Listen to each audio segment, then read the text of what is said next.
رمضان السنة دي غير كل عاداتي، رمضان السنة دي غير كل عاداتي، رمضان رمضان رمضان السنة دي. أعوذ برب العرش العظيم من شر وسواس شيطان اللعين الرجيم. بسم الله الذي لا يضر مع اسمه شيء في السماوات ولا في الأرض وهو السميع العليم. اللهم صل وسلم وزد وبارك ومجد وكرم على الرسول سيد سند العظيم ذي القلب الرحيم محمد وآله الطاهرين المعصومين. وبعد أيها المشاهدون الكرام، السلام عليكم ورحمة الله تعالى وبركاته. أمبادي تفشر في الله جبا وما فوق ولي مندو كدل على فعلك هنا أناك كشي أناك بركة على كو جدي ننا وكلين لنا بلا جلنكا. أما في الأبوكا إمشان مندي سانفي نوافل رمضان سنغلو نفلا وديلي كنه سلمونو كاكانغا كي أراكان هكيو كلامين كانغا كي على نغا فرا وردكا كبارا كونچه يعني أنجي بشوينا نفلا دي بيتوية سنغلو تلتان شكي شيني تلتان كونونتو دوي okmana fe tan kononto shu nafla amina ode dawma bishwina ayano che ni hadisai minana kabo abi hurairah tama Allah ta'ala ka jembe kabo ni sahaba bayma abi hurairah ta ale alakirabaka sahaba doye ako ayamina alakira fe kishin nema be kira ko ana abi hurairah radiyallahu anhu ana rasulullah sallallahu alaihi wasallam qala من قام رمضان إيمانا واحتسابا غفر له ما تقدم من ذنبه متفق عليه.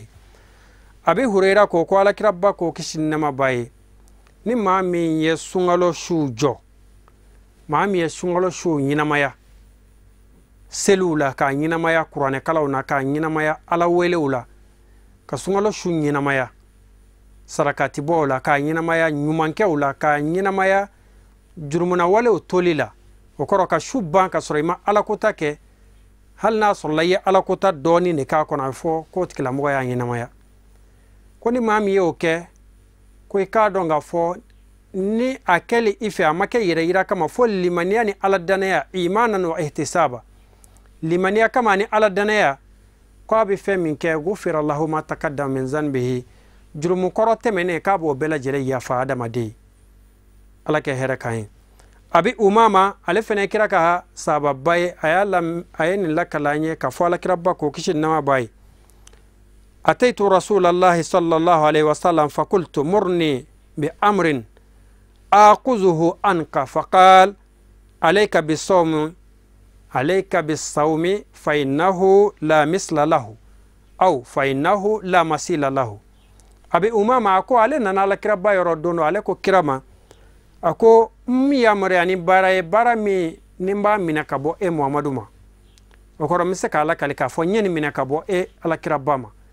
alakira ko ma ko mbi yamare ani shunke fa innahu sablaika do shun la misla lahu nyogana warata lela okoro aleka bo tobe hadisa do la ba fo la idla lahu ko sanga nyogon tala okoro fe ni bi miro la ashini shun tsega sanga valeur la bonya la ala yafa la jurmu kafar la ala ke hera kain bishuina nafla no ye sungalo le tani kononto shu nafla amina wode di aw massa sittu rak'atin o be arakan woroma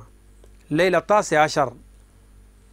shuttan kononto na nafla sittu rak'atin arakan woro bi salasi taslimat salam blako saba يقرأ في كل ركعة بفاتحة الكتاب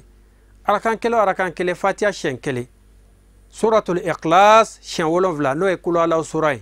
قل هو الله أحد الله الصمد لم يلد ولم يولد ولم يكن له كفوا أحد أركان ورا سلام بلاكو سبا أركان كله فاتحة شنكلي قل هو الله سورة شنولون فلا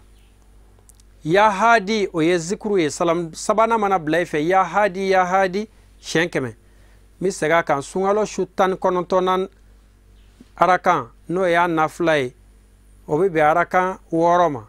salam blako saba fatiha shenkele arakan kele kul huwallahu shen wolonvla arakan kele ni tlala ya hadi shenkeme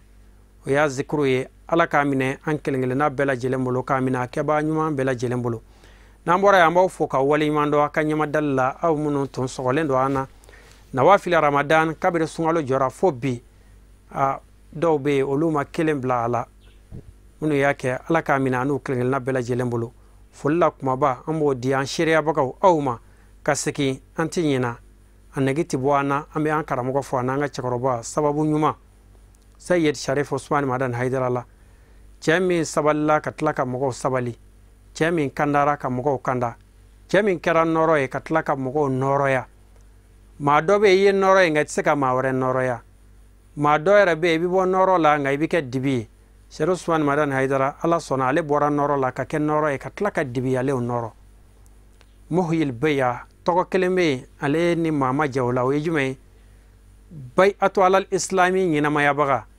baya ɲɛnamayabaga ni filila Haidara tɔgɔ la dɔrɔn n'i ko ko baya ni diɲɛ laban tile in na maa si dɔnnen tɛ fɔ ale ka sɔrɔ kuranɛ aya de don ale de nana ala kira kɔfɛ k'a ɲɛnamaya k'a di cɛw ma k'a di musow ma k'u jogow ɲɛni a ye u kɛ fara walitaw la walita ye jumɛn ye walinafolo walimuso ka fara walimɔgɔ faga la ka fara i yɛrɛ ka mɔgɔw fɛnɛ fagali la ka fara wali namaraw la ka mɔgɔw namarali ka mɔgɔw ka nafolo tiɲɛ ale de nana ni nin layidu wɔɔrɔ in ye ko ala kira balola nin de ka haza ma kana muhammadun yadu ulehi ko ala kira tun bɛ ka weleli kɛ ka taa nin de ma wa ko jahilu banna ala kira la ka da nin fɛn in de kan n'o ye bayi'a ye a y'a ɲɛnamaya a ma siran jalakilibaga ka jalakili ɲɛ a ma siran nɛninikɛla ka nɛnini a ma siran juguyabaga ka juguya ɲɛ ala k'a n'a saraka yira la an b'a fɔ k'a waleɲuman dɔn nin ye suntigɛ waati ye a duwawu jaabilen don an bɛ duwawu ɲini aw kelen-kelen bɛɛ lajɛlen fɛ ni sirifukɛ in ye sabu ni nin sabatira an bolo ka mɛn an bolo i k'a dɔn k'a fɔ an ka hɛrɛw de bɛ caya ka taa a fɛ wa a ye min d'an ma n'an y'a minɛ an kunna bɛ diya diɲɛ na an kunna bɛ diya lahara ala kɛ hɛrɛ k'an n'a ye an b'a fɔ sigida caman bɛ ala bolo ala ko yira an na wa shukran lakum fi amanillah رمضان السنة دي غير كل عاداتي رمضان السنة دي غير كل عاداتي رمضان